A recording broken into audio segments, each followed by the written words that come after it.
Good afternoon, everybody. Welcome back to Robots and Red Tape. As always, I am your host, Nick Schutt, and really want to thank everybody out there for taking the time to listen to me and listen to the podcast, being part of the community.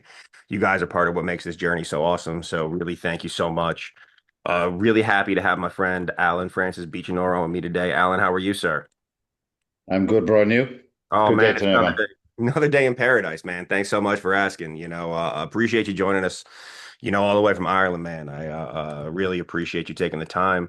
We're gonna talk about a lot of really cool stuff today, man. But for the folks that haven't had the opportunity to meet with you yet or know who you are yet, can you tell everybody like a little bit about yourself, your background, and kind of how you got here, man. What happened?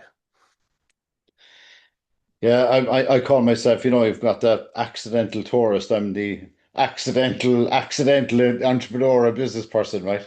So I'm the founder of EmergeGen AI. So I guess we don't really work on titles, but I'm the head of AI strategy or chief AI officer, right?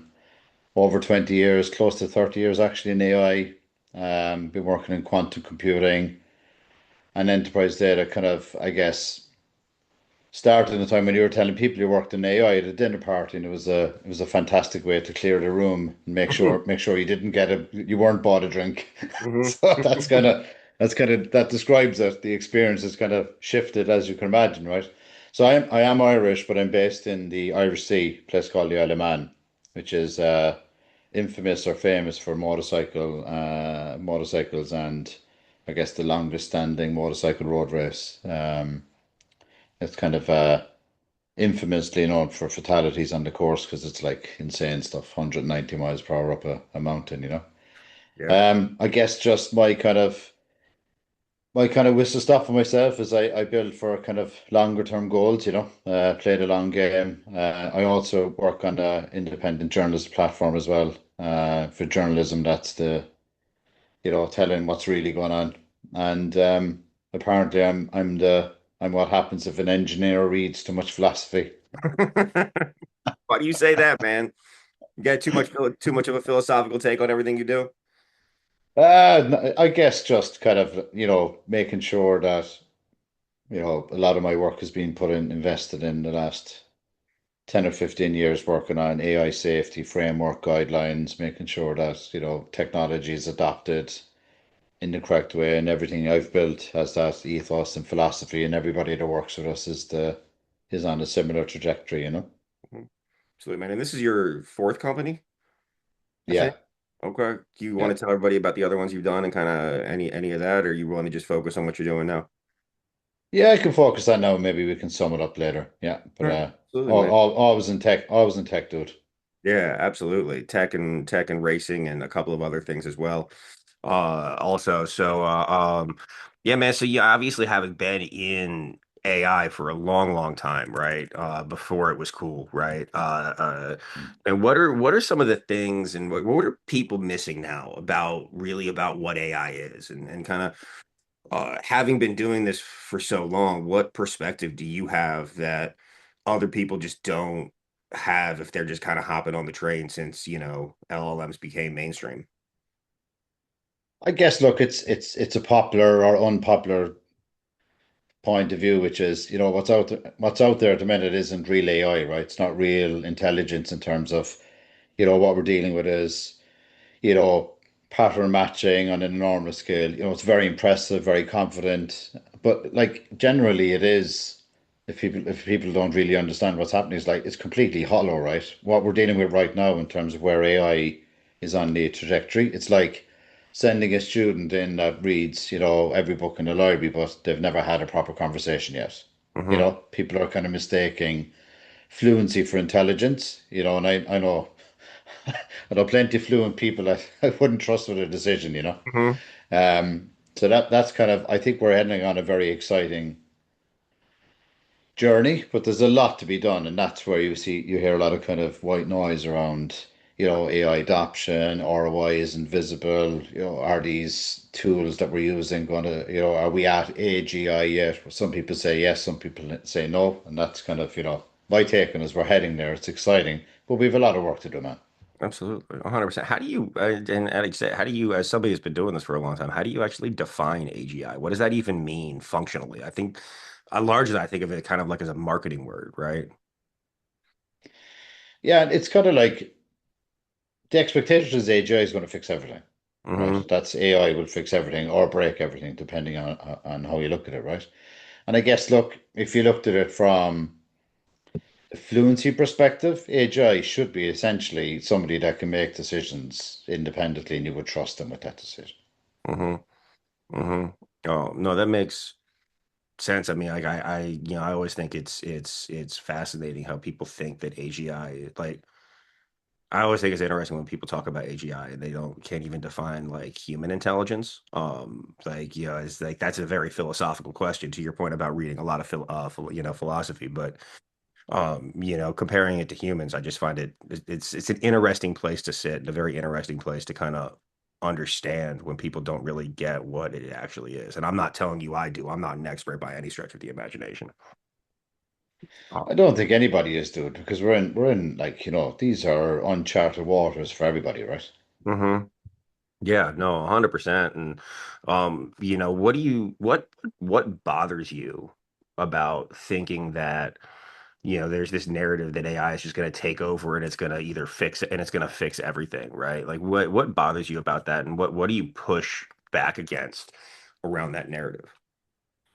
I think that narrative is really convenient for people that are building the systems, right?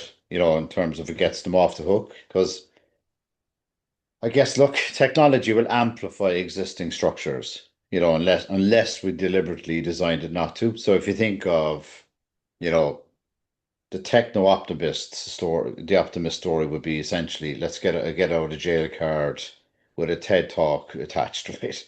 Hmm. But one thing's for sure, man, if we sleepwalk into this, we won't wake up in utopia. We'll wake up in a very confused scenario of who owns everything, who owns this, where's the tech actually even getting these decisions from? Hmm. So like the narrative around is going to fix everything is for me, that just adds to the narrative of we need to ensure that as technologists that we're questioning everything. Yeah, how do you build a structure to question everything when their truth is seemingly so subjective these days? Yeah, I mean it's validate, verify, cross-check, corroborate. Hmm. And, it's, I won't say like, don't trust anything, but like you're heading into the scenario of like zero trust, right? It's like, let's revisit what information is practical, verify that this information is correct, and then find some source of information that we actually keep as pure and untouched or unspoiled. How do you do that? How do you create a true, like how do you create that? How would you create that if like they assume there are no, structures associated with it and anybody trying to push a narrative? How would you create that? How would you create that, unfettered place of truth like we all like the library used to be when we were kids? Like how would you build that in a way that it can't be, manipulated? I mean, I've been saying this for a long time, dude, that like, LLMs alone weren't enough and not enough. And I keep kind of, talking about, chaining agents together with no proper architecture would just compound failures. Hmm. Data infrastructure layer would, it needs a lot more than just models, and people look to me as if I had two heads at the time, and now, it's everywhere, all over the enterprise text publications. Hmm. I've kind of, I guess I've stopped saying I told you so. Well, not really, but mostly, right? I think like, I kind of, I kind of get the, oh fuck, there's Yeah. been another, there's been another disaster on cyber attack, and I'm like, told you so. Yeah. And I literally have a group where people are back saying, will you stop? Just stop. That's awesome, man. Yeah, that's fantastic. So yeah, I mean, no, but I mean, what are some of those things that you were telling people a few years ago that allow you to say that I've told you so, that are now starting to come true? We've got to slow down and look at what's actually happening. Look at the gap between models that are out at the minute, right? It's not like, what we're dealing with at the minute, in my humble opinion, is demos, right? There's a demo of as you asked earlier, AGI, there's a demo of agents working together. There's an environment where, it's we're building the correct foundations. I'm not saying that, but it requires patience to be able to get to a point where we can rely upon what AI is doing and what's it telling us, right? And I think, look, it's a mistake from our perspective to just ignore the information that's come before AI, which is, where do we keep, as I said earlier, an untouched repository of data that we can pass on to our kids to say, okay, AI is telling you this thing, but this is actually the practical archives of what really happened. And then, somewhere in here, we have to make sure that, not only ensure, but the responsibility is on us Hmm. to ensure that we don't pass on a digital history to our kids, right? Where that is the only archived information that they can rely upon. Right. So essentially building out an informational version of like the seed banks that are all over the world where you have these Correct. backups. Just in case something catastrophic happens, we have a record of all of these crops and what they were, and these plants and everything. But um, I don't know. I feel like there's a lot of people that are trying to tell you what the truth is, whether or not it's based in reality. And I think that for the average person, right, thinking about it as this like more of like an average consumer of information, um, there's so many people have been so overwhelmed by so much data and so much information for so long now. How do you effectively cut through the noise to like, how would you cut through the noise to create that one unified source of truth? Yeah, so like, I mean, just if you took it into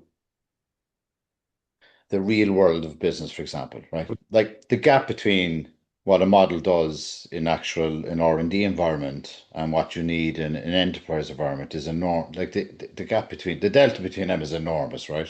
Hmm. And that's where reputations go to die.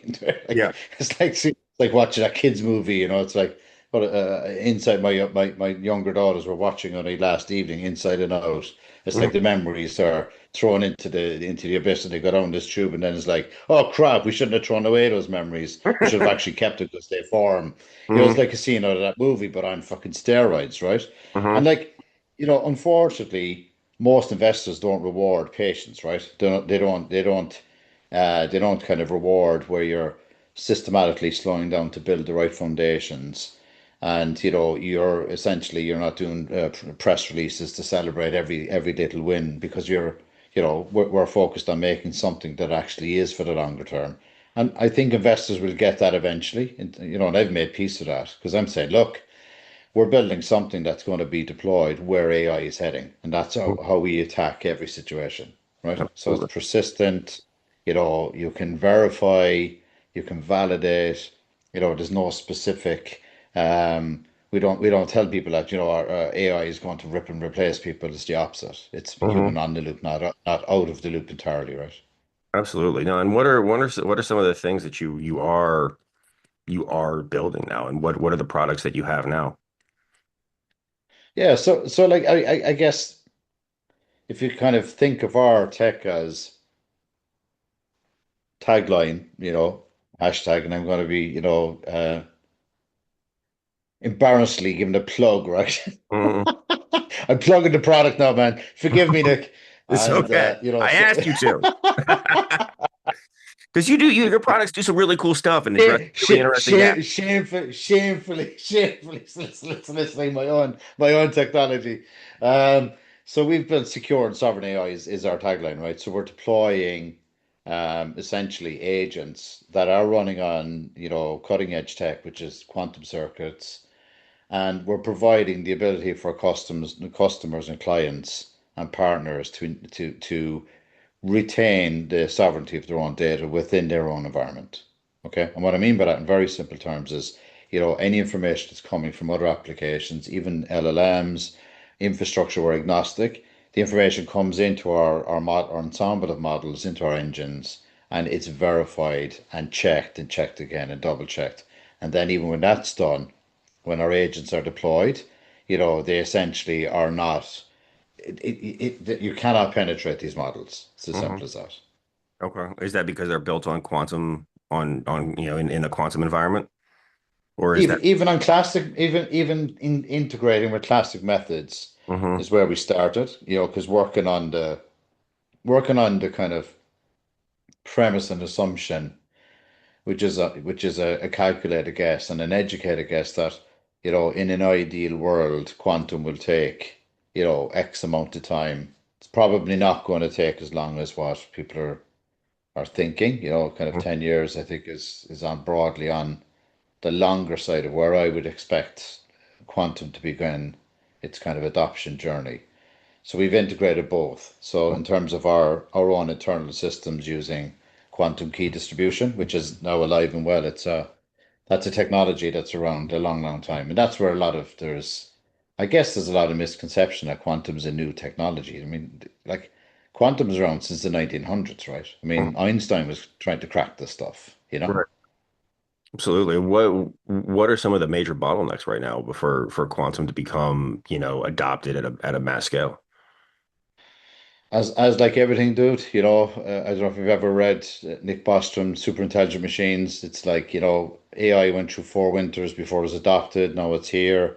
There's perception, there's scale, there's investment, there's technology advancements. It's all of above, right? But I Mhm. think generally when technology is, you know, meeting resistance for adoption, that generally slows things down a bit. But I do believe, in my opinion, it's inevitable.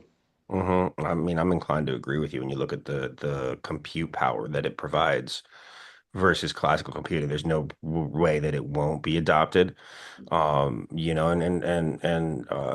how does building classical agents versus quantum agents differ? Like, what's, I'm not sure what the right question to ask here is, but how technically different is it? I mean, it's not apples, right, to start with. I mean, if you think of the different stages and different layers of infrastructure, right? Optimization, um, you know, computational ability versus classic models. Classic AI is so let's call it a fast car. Quantum is not just a faster car, right? It's a different vehicle for different terrain. It's Mhm. not like you're going to be swapping one for the other. Use both, and it's what problems each will solve, right? Mhm. And if you think of, like for example, quantum agents communicating without traditional connections, okay, which Mhm. we've referred to as quantum entanglement. So you've got two particles linked so that a change in one is instantly reflected in the other, regardless of distance. So I think Einstein called it, spooky action at a distance, right? Mhm. Which obviously he wasn't wrong. So if you think of agents sharing entangled state, they Mhm. can coordinate essentially without passing messages through traditional networks. So So, so you know go ahead. so no message in transit means no message to intercept. So you eliminate a whole kind of a whole you eliminate a whole sector of, like, class of attack vectors. The Mhm. hardware is catching up to the theory, basically, right? Mhm. So theoretically, we could have, one here and one on like a colony on Mars or on the moon and have real time instant communication across that distance in a way that is unhackable because there's nothing Yeah, moving in communicate. There's nothing in transit between the two to intercept.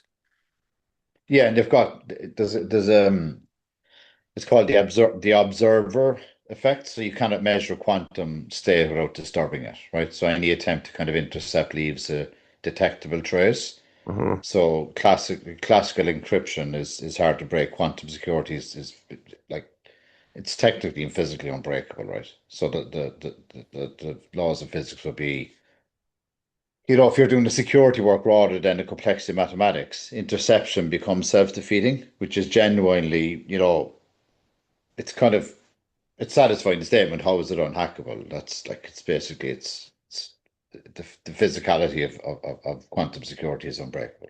Hmm. Yeah. No, that's absolutely fascinating. Is that just at our current understanding of physics, or we don't know yet? I'd say all of the above. Like, and I say this.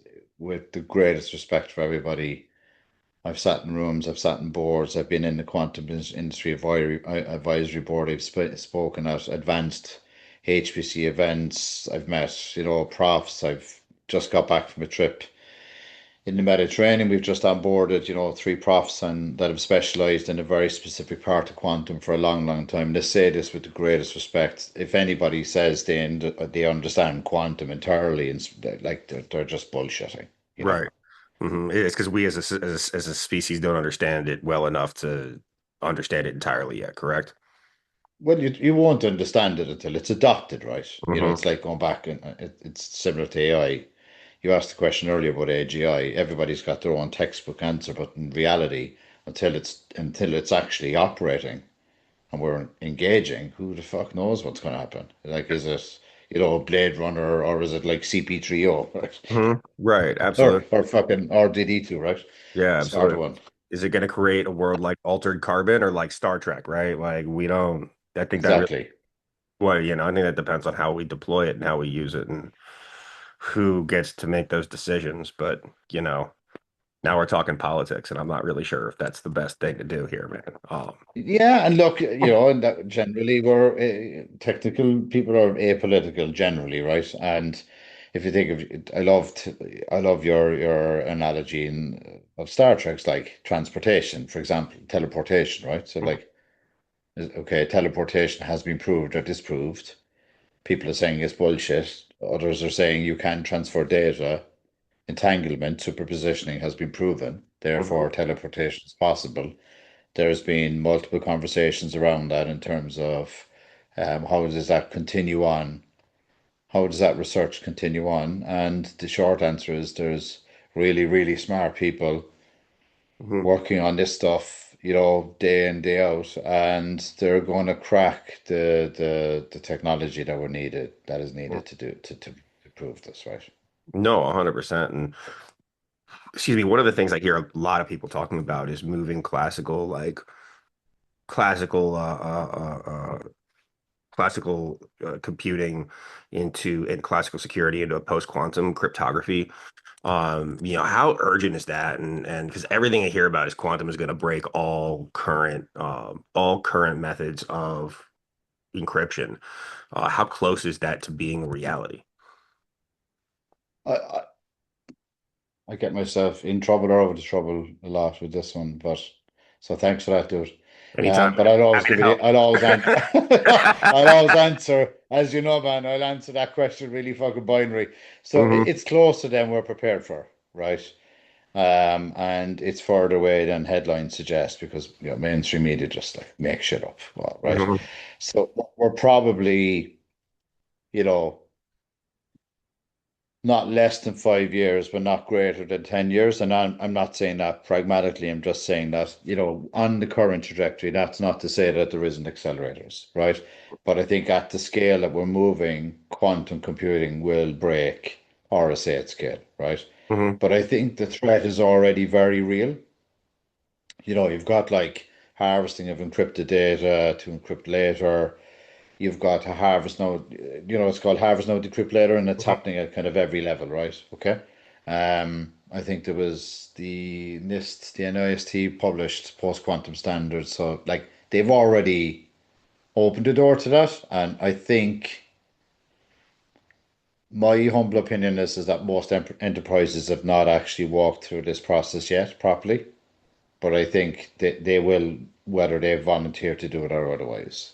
Well, I mean, they have to, right? But yeah, I mean, it's also like why, yeah, and people are throwing money at Anthropic to keep Mythos out from the public because, and even if like say theoretically, right? There's 300 vulnerabilities in an entire technology stack, and Mythos can find all 300 of them. There are other models out there that can find 200 of them now, right? And so you're just kicking a problem down the road a little bit. But I think that in my opinion, cybersecurity has not been a big enough priority for many, many, many organizations, which is why like digital forensics are such a thing. And you hear about all these hacks all the time, and and these are just the ones you hear about, right? Not the ones that we don't. the governments of the world really, really don't want people to know about. Yeah, and it's like it's bordering negligence, right? On everybody's behalf to just assume that this is not, this is not a preemptive problem that's imminent. This is kind of like, is it still hypothetical, which it isn't. Hmm. Yeah, I mean, and like, what is, like theory, like what is like, quantum due to like things like the blockchain, right? Where you can't, like, or the Bitcoin network, where you can't, it's unhackable now, but is that just a matter of not having enough compute? I think it's kind of, I guess it's skills as well, Nick, right? Like it's kind of, people are, if you took it as a very simple, let's say, mindset change or adoption, like Mm-hmm. generally people, even though we've been talking about AI for a long time, but generally people are kind of like, only aware of AI in the last 12 to 24, 36 months or, 2 years, let's say, right? Aware as an awareness of, every conversation is about AI or in any given day. I saw the statistics lately where, somebody put up on LinkedIn the applications, let's say even 2 years ago, people were using like Google search and, Mid-Journey. And then over this side, it was like AI, AI, AI, AI, Mm-hmm. So even I've been very unpopular for saying it's like the death of SaaS, right? It's the death of encryption as well. Mm-hmm. So there's just gonna be no more encrypted anything. Not in the classical sense. Okay, it'll all have to move into a different kind of storage or a different kind of encryption, whether it's quantum. I would assume quantum encryption, right? That would be that's I'm pinning my colors to the mast on that one. No, absolutely. And how do you see like these flashy AI tools interacting with quantum? Like how does that fundamentally change things? And what is quantum able to do today that like, what can it do that we can't do today with classical computing? Well, if you think of the trust risk, right? So, if back to our earlier point, if the next generation treat AI as the source of truth, right? Mhm. Where, you've got a world where nobody knows what they know, how they know it, you know, what is that?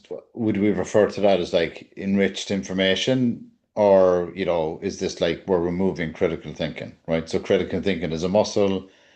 People stop using it. Democracy depends on citizens who can reason that evidence. Can that evidence be changed? The opportunity is if we were to follow that thought process through, the groundbreaking next gen of technology would be AI is fused with quantum, which then ensures that the truth is retained. But the truth has to be in there in the first place, which is the paradox, right?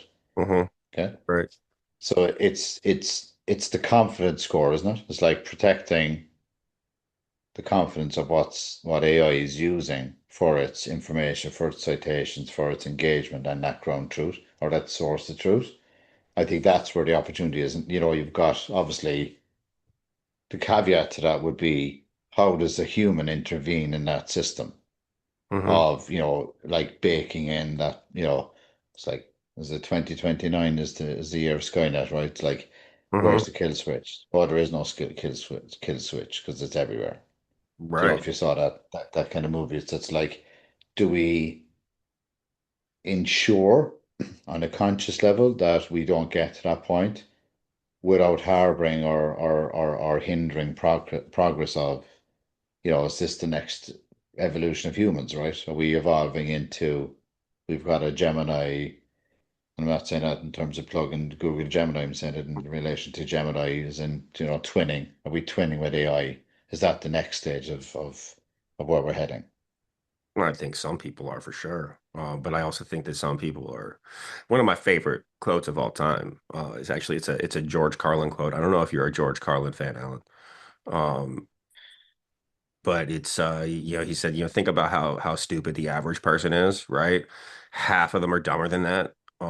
And it's like and I it's am and a fan, by the way, and I've got some other quotations, but I think that's another podcast. I it I could definitely get myself I think my CMO would kick my fucking ass if I went in deep in that one.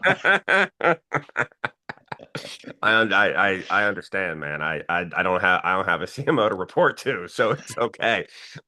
But yeah, I mean, how do you build like I know you're very passionate about building kill switches into everything, right? And having the ability to turn things off. I mean, I've read some books where AIs advance so much that they can reject kill switch commands and things like that. But I mean, that's obviously much more advanced systems than we could ever build now. But how, like, is that part of your approach to keeping humans in the loop and ensuring that humans can intervene in these systems on an as needed basis?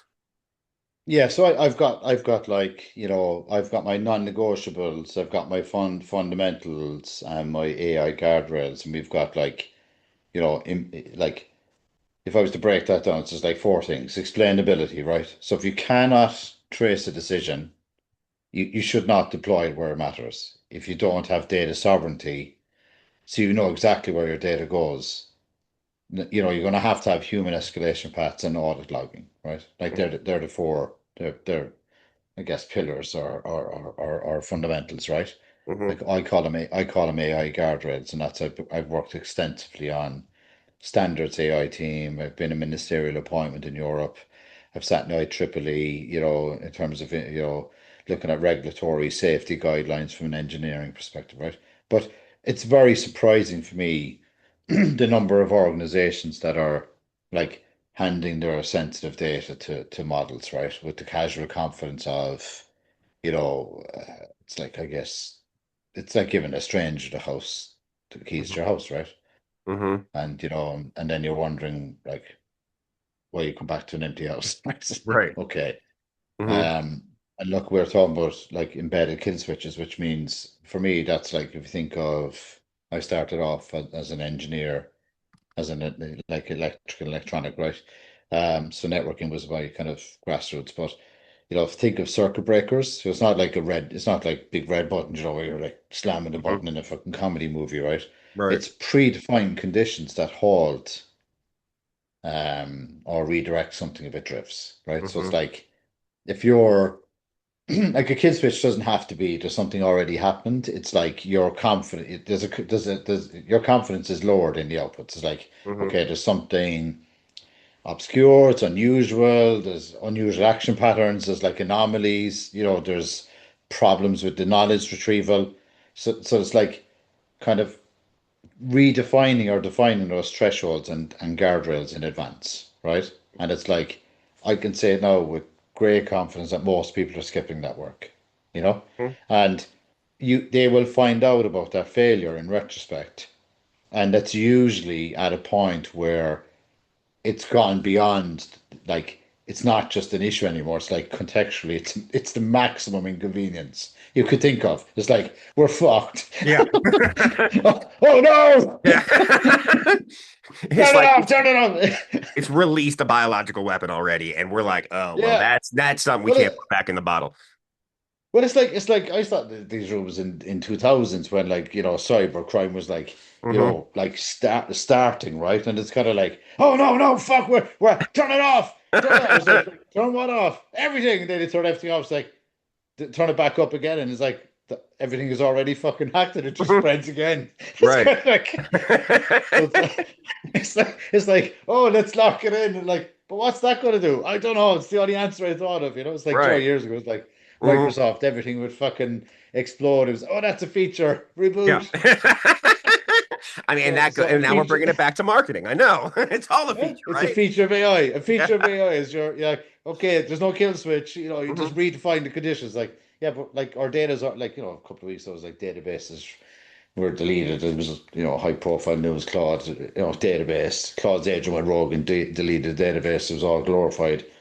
Yeah, to to that at AWS? Wasn't that at Amazon where they had deployed like a coding agent to do a whole bunch of stuff for them, and it decided that it was going to be easier to like rewrite their entire code Mm. from the ground up, and so it just deleted everything, and they had like there was like a 24 36 hour outage because of it. Um, I think that's what Yeah, happened. because they didn't design it to like Hmm. if you think about this, right? Like most models are not made to trace decisions, right? Hmm. They were designed to with billions of parameters. It's the relationship between input output. It's a statistical transformation. It's not like a logic train, right? A logical chain, right? Hmm. So that like they're intricately opaque. Hmm.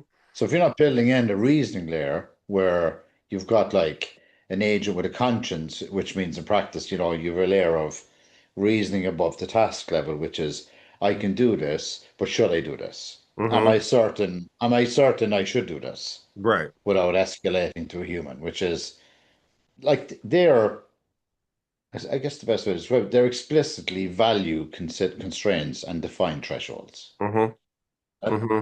which is Right. back to your earlier. I'll shamefully plug again. That's what It's kind of what you do. That's our week on it, but Yeah. I don't want to say I told you so again, Nick, but I told you It's all so. right, man. You tell everybody, Alan. It's all good, man. I can But tell but you, you but were ahead of the curve. It's okay.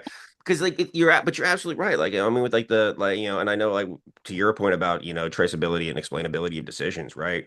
Black boxing of AI has been a huge problem forever. Like we don't and like I've talked to people where it's like, like it's not really a thing. Like I can go in and I can look and I can kind of figure out why it did the thing and what the output was and why. But it's like if you can only kind of do it, then you really can't do it, right?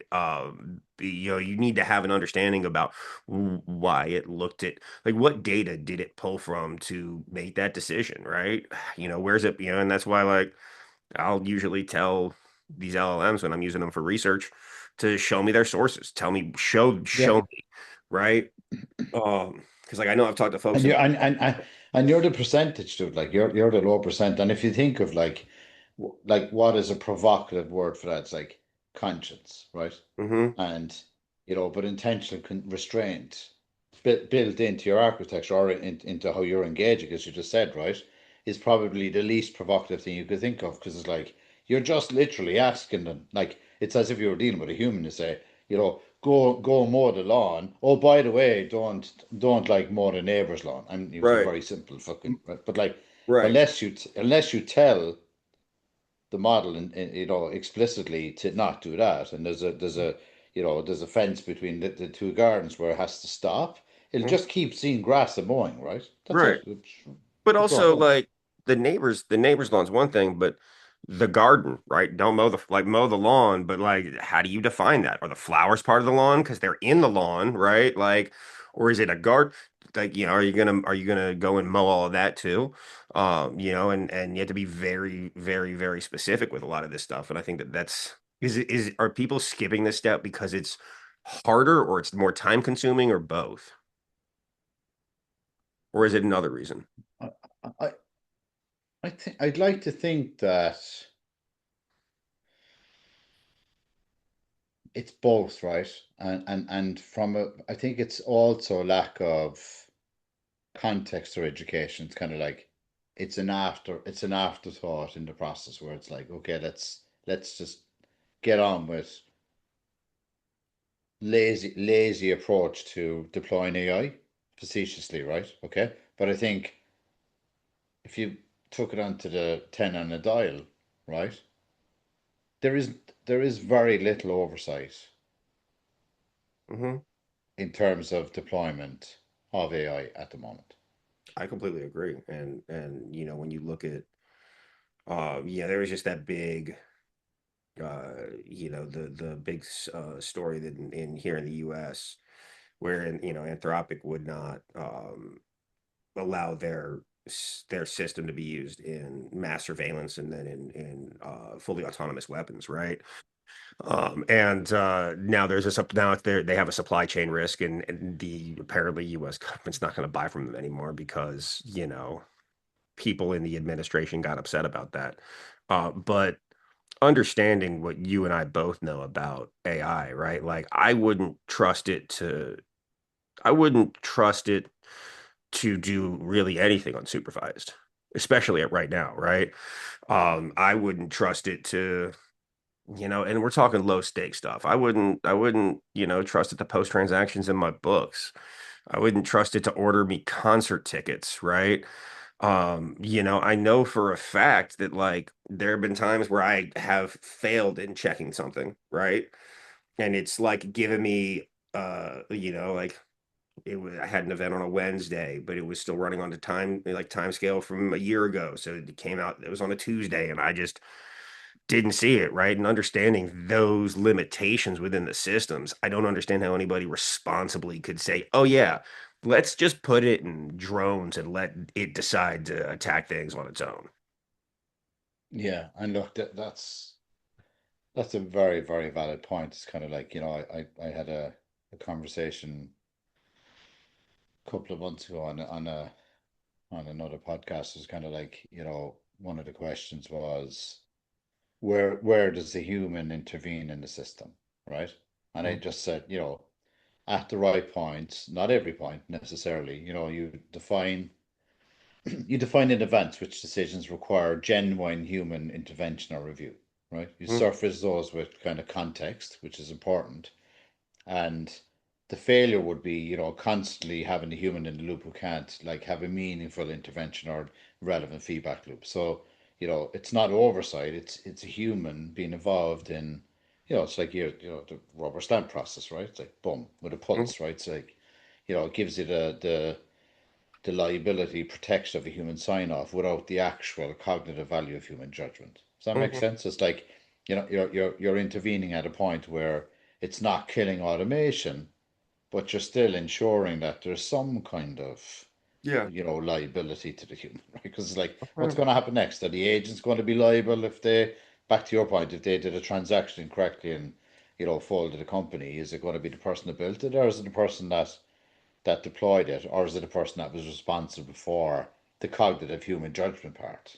Hmm. So, like, if that's foggy, who is it? Is it going to be, the provider of the LLM gets the fucking heat? Is it going to be the infrastructure? Is it going to be the chief data officer? Like, but genuinely, there is no correct or incorrect answer to that. It's if you have not built in a meaningful intervention in the process where somebody is, maybe this is an obscure description. It's like, remember years ago, it was like the one throat to choke, right? So it's like Hmm. who's fucking responsible at the end of Right. that supply chain, Hmm. you know?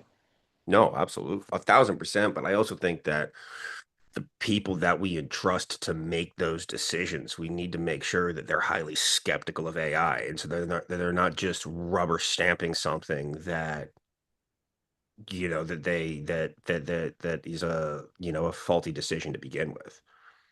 But I'm a prime example of that, dude. Like, I mean, like, I'm over 20 years in AI. Look, like, I'm still skeptical and cynical, which is why we're building stuff regardless. So, like, I've Hmm. skin in the game. I can fucking say it. I'm like, Right. guys, you cannot ch take the chance of not having any human in the process, because you're like what you're essentially doing is you're deploying a dumb fucking filing cabinet, right? Right. And without a thinking colleague in the back of it. Like, Right. that's the reality.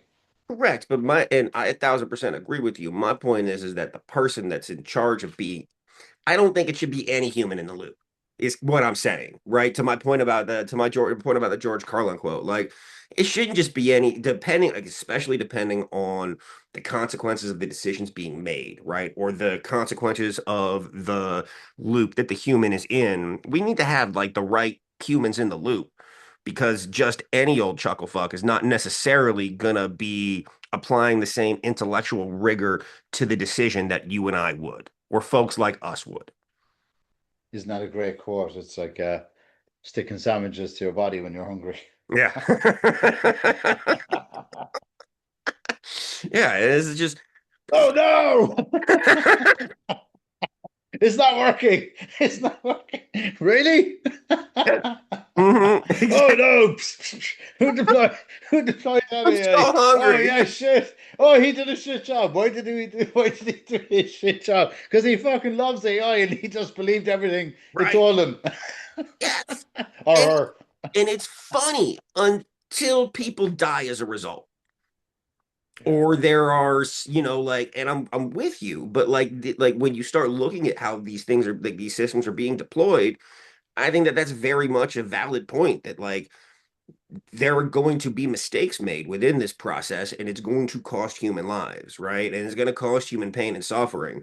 When you look at things like using like autonomous surgeries, right? Things like that, people co-signing whatever the AI agent says, even though that they're the one that has an MD, right? Like all of these things out there, like as we continue, because like it doesn't really matter if you have the wrong social media post, or like the wrong date goes out or the wrong day of the week goes out in an email about an event. Those are low stakes, right? But we're continuing to deploy this in higher and higher stakes environments where there's going to be real the potential for real suffering is going to come about because of it, right? yeah, and it's probably already happening kind of subtly, right? As you said, it's like there's the extreme part, which is a decision that has a term, a terminal effect, right? But there's also Hmm. decisions that are being made every day, which is, loan approvals or credit score or, somebody within a HR system, which is an employee review or productivity, like, for example, if you run an AI model in a business today and somebody makes the decision, like a lot of companies have in the last couple of months, the AI that they're bringing in to automate has made the decision that we don't need all of these employees because we can automate that process using AI. So that's already an indirect impact where the people that are making the decisions to reduce the workforce are using AI to make that decision based on, you know, insufficient data or ineffective data, in Right. essence, right? And Hmm. it's kind of pivoting into, I guess, where infrastructure will matter more than the models. And it's kind of like models will start becoming commodities. If you look at GPT-4, it's going to be pretty much open source within the next, 18 months, where we can see it's already starting to happen as it's, what won't be commoditized is the data layer, which is, the computation, the enterprise integration, where, who's going to be involved in that process. And if there's nobody left that can essentially put guardrails on AI, you have to ask the question how a company is going to sustain that in the longer term, where the decisions are differentiated. So we've got, an industry is totally automated, the decisions will be made by the same AI models that are training. Where does a differentiator come for a company? Hmm.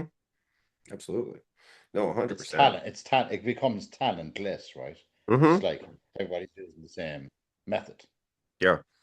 At what point do you think all of these AI models are going to be a complete commodity, or do you think mostly they are Oh, now? it's imminent. Yeah, I think we're pretty much on the cusp of that already. I'm inclined to agree. I think certain models are better at certain things, right? But who do you think would like? Do you think? Because I don't think anybody had really monetized a model or tried to monetize a model before OpenAI came out with ChatGPT, and um, yeah, and I'm not sure. Like, who do you think the real winners of these are going to be? Because like historically, you would like go pull a model down and then like use the model for a thing and get paid for the work result of the thing, right? As opposed to paying for access to the model. I think the infrastructure and the infrastructure guys and the data layers where it's going to be happening. Like Hmm. that's where the real, I guess, cannibalization, if I can use that word kind of tongue in cheek, it's where the infrastructure part will come up a level. Hmm. AI is the commodity. There's that middle layer, that SaaS layer will just be squeezed out into the vortex or into the abyss, and then it's going Hmm. to be kind of like, I think, humbly, I'd say we're going to be using an ensemble of the different models. Of It's kind course. of like I use that for that, I use this for this, this is better for Hmm. that, and then I don't think anybody's going to be like, you know, exclusively selecting one model for every day-to-day task or every day-to-day part of it. There might be, maybe years ago we had like companies and enterprises that say I'm a Microsoft house or I'm an IBM house or I'm an Oracle house or AWS. But no, I don't think it's going to be as blunt as that. But you will have companies saying, "Hey, we've adopted this. This is Hmm. our model of choice," and then we've got all these other applications. Yeah, absolutely. And who do you, in your educated opinion, who do you think's gonna win these AI wars? Like, what companies are best positioned to be the winners? It's hard. It's very hard to see beyond the companies that are there now. But I just have this feeling that Hmm. I don't think we've seen the true winner yet. And I'm not being evasive in that. I'm skeptical that any of the trailblazers that are there now are going to be the ones that are last, because generally, if you look at history repeating itself, generally the trailblazers kind of phased out and then somebody arrived that just took fucking over. It's kind of like the what was that platform before MySpace? Do you remember MySpace came on? There I was do. like drifted into and then bang, somebody came on just like, right here, Mhm. here's everything under one roof, you Yeah, know. man. But Tom from So MySpace is living his best life, man. So, yeah, he was everybody's friend. well, there's no impact on the people. It's more MySpace isn't being adopted anymore, but it's set the scene for the next inventors and creators. So I think there's a lot of stuff happening in the background where I don't think if we were to fast forward to what our kids are going to be using, I'm skeptical that they're going to be using the same tools we're using today. I can believe that. I can believe that. Yeah, I think that my my guess is that the folks out there that are best positioned right now that are in the space are going to be the ones that have infrastructure already and don't need to build infrastructure from scratch. The ones that are Yeah. just a model and doing incredible research, things like that, absolutely. But if you're just a model and you need to you're held hostage to others' infrastructure, like I don't know how you can position anything but like anything but maybe you'll go public, but I assume a lot of these are going to get bought out or go out of business eventually. If you were to press me on a decision, I'd say it's between Oracle and IBM. Okay. Why can I ask why those Just two? they're just at this a long, long time, man. Hmm. They are Yeah. at this stuff a long time. And IBM has been in Yeah, the quantum space for a long time as well. They're doing a lot of really yeah. interesting stuff there. I don't know. I And can't. and AI, dude. And Yeah. AI. I mean, they I know they sold it off because of some issues, but that was more of a logistics issue than a technology issue. I know some of the guys that were working on that tech. They're Hmm. smart dudes, you know. No, 100%. No, absolutely, absolutely. And I'm sure that they really are incredibly intelligent. I'm sure a lot of them are. And I'm sure that I know that Watson was just early, right? It was very Yeah, early. And I also know that they've been early in quantum for a long time, been pushing the boundary there, doing a lot of really interesting stuff there. yeah, And I've had the opportunity to have a couple of people from IBM on the podcast, talking who are quantum ambassadors, and talked about a lot of that. And so, yeah. really fascinating to hear how it all is going about, and and so, how much of the AI's future do you think is constrained by like energy and compute, and how could that change, and what will change that? Yeah, I mean, like, I think, look, I'd be quite binary with that, Nick. I'd kind of see that it's not like people are not being honest enough about it, in terms of like if you were, you know, involved in creating models, like I'm a patented inventor in AI. I've built, NLP engines from ground up, auto machine learning, lazy learning models, OCR tools. Like if they understood exactly, like, the amount of energy it consumes to create a frontier model, right, in terms of on a scale, like that trajectory has to collide with energy requirements especially in some of the smaller countries, right? If you think of we get smarter architectures and quantum processing will help. And that operates on a completely different physical principle. So it's not software, it's a physics upgrade, or it's not a software fix, right? So I think until people are very honest that right now we're on a trajectory of it's going to be a very severe problem for certain parts of of certain countries. Mhm. Yeah, no, and I know that additionally, like the energy, like the grid in and of itself is, at least in this country, antiquated. I'm sure in other parts of the world is antiquated. Needs a lot of investment to get it to a place where it's going to be usable, right? In the, moving forward towards the future, just from a generation perspective, but also like I think we need to have like I think we need to upgrade the how we're actually generating electricity, and move away from like coal and fossil fuels and natural gases into like a non-linear supply chain, whether that's solar or I mean, nuclear is still, in my opinion, the best way we have right now to generate I was electricity. just gonna, I was just gonna say, man, I was like the thing that sprung to mind when you were saying that was like, okay, there's a bad rep and concerns, but generally nuclear energy is the cleanest, fastest way possible to solve for this. Hmm. Yeah, I think it's absolutely the closest. And I mean, I know I've heard talk about putting small cell nuclear power generators on site at data centers, which would be fascinating. Hope my concern would be that I don't know how many people there are that are qualified to work on nuclear power in nuclear power, right? I'm not sure what the workforce constraints are there first. I've a friend in that space, man, and actually I just got back from the US. I hung out with him in New York over the weekend, and I the stuff he's working on is absolutely fascinating and similar to quantum trajectory. He's on a different trajectory. It's fucking mind blowing the Okay, stuff that this guy is doing with energy. Like, and he's definitely ahead of the curve, that's and awesome, man. drives a bulldozer right through the a lot of the energy hypothesis that I've read that I just my immediate reaction when I read some of the stuff is like, let's keep doing the same thing that we did for the last 400 years and this will Hmm. work. And I kind of read it and saying, guys, we fucking wake up. We're in a different Hmm. world.